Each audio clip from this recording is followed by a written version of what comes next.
I started doing this play after watching the Oprah Winfrey show. She said it was cathartic to write things down. Now, I didn't know what cathartic meant, so I had to go find a dictionary. So I'm saying in high school, I went and found a dictionary and I started writing things down in this journal. And I was using different characters' names because if someone found it, I didn't want them to know that I had been through the things that I was talking about. I was talking about adult survivors of child abuse at the time. So in 1993 or so, I moved to Atlanta. I moved in 92. In 93, I decided to put the play up. Worked, saved money. My tax returns from H&R Block, did everything I could to put this show up.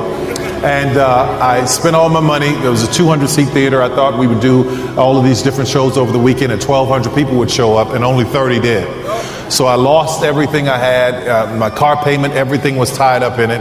And it was a very, very difficult time because I know I felt led to do this show about adult survivors of child abuse who had forgiven their abusers.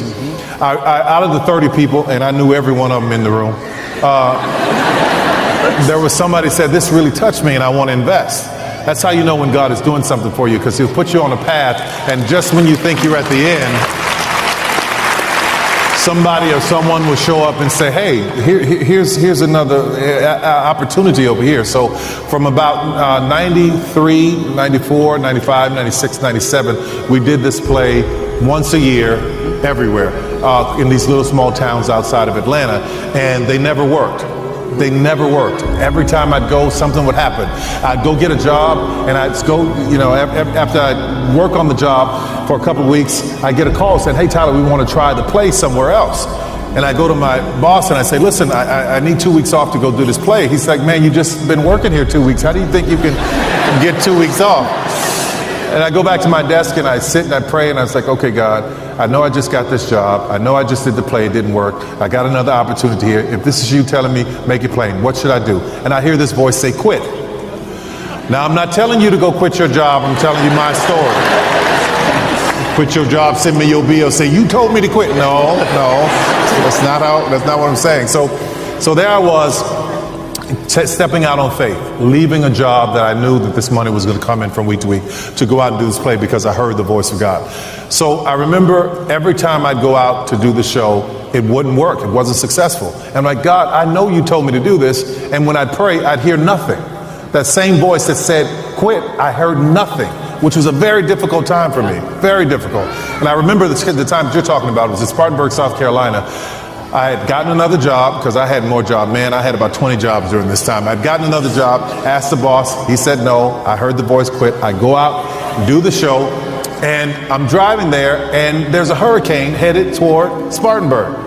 Hurricane. I'm like, God, I know you control the wind and the waves, but you told me to quit, and now nobody's going to show up. So I lost everything. Homeless, sleeping in my car, following God. When you follow God, sometimes things get tough, they get tight.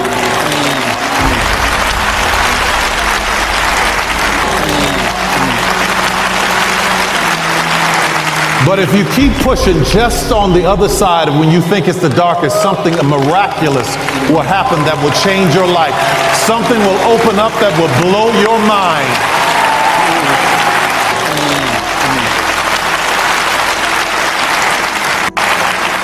So it was 1998, and I got an opportunity to do the show again, and it was at the House of Blues.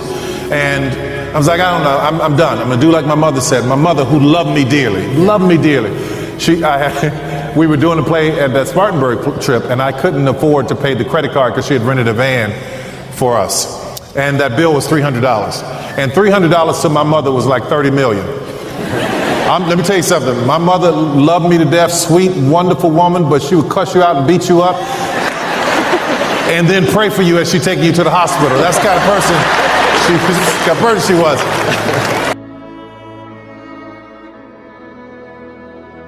So we were sitting in the house and she was saying, listen, I'm tired of this. I'm tired of you doing these plays. Just stop it. I'm tired of you crying about it. And the woman loved me more than anything. She said, you know what, just give it up. Just go get your job working at the phone company. You're never going to make it with these plays. Just go get a job at the phone company. I was sitting there in tears when she was saying it to me. She turned around and she saw me because I was sitting behind her on the sofa, and the blood drained from her face. And she said, baby, I'm so sorry. I didn't know how important this was for you. But what I want you to understand is that I don't care how many people love you and encourage you. or the ones that try to tear you down or destroy you. When God has a dream for you, it is your dream. Your dream.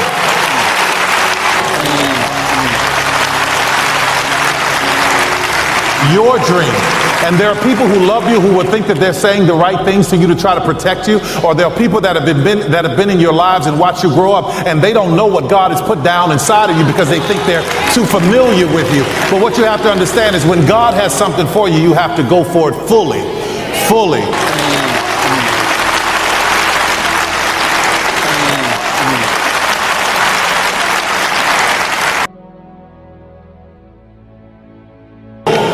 So that's what I did. I did the show.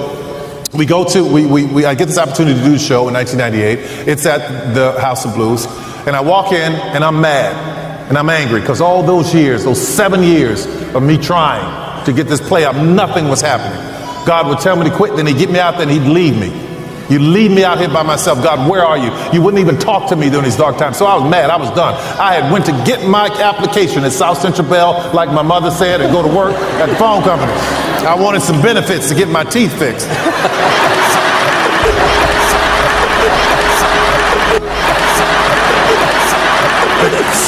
So there I am.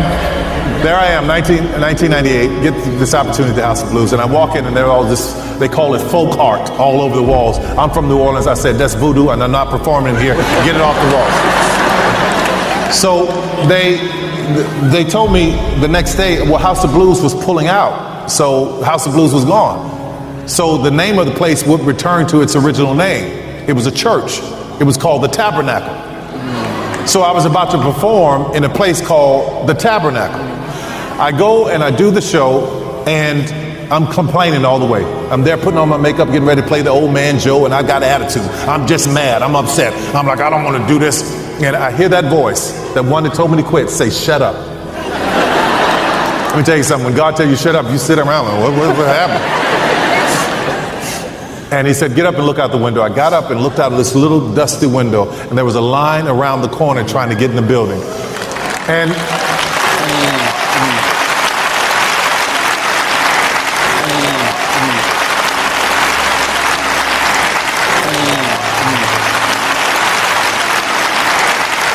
the place sold out over and over and over again. And I said, God, where were you in all those times? He said, I was proving you to see that you would honor this, that you would do the right thing with it. Sometimes when you're not hearing from God, God is trying to see what you're going to do in the situation that you're in.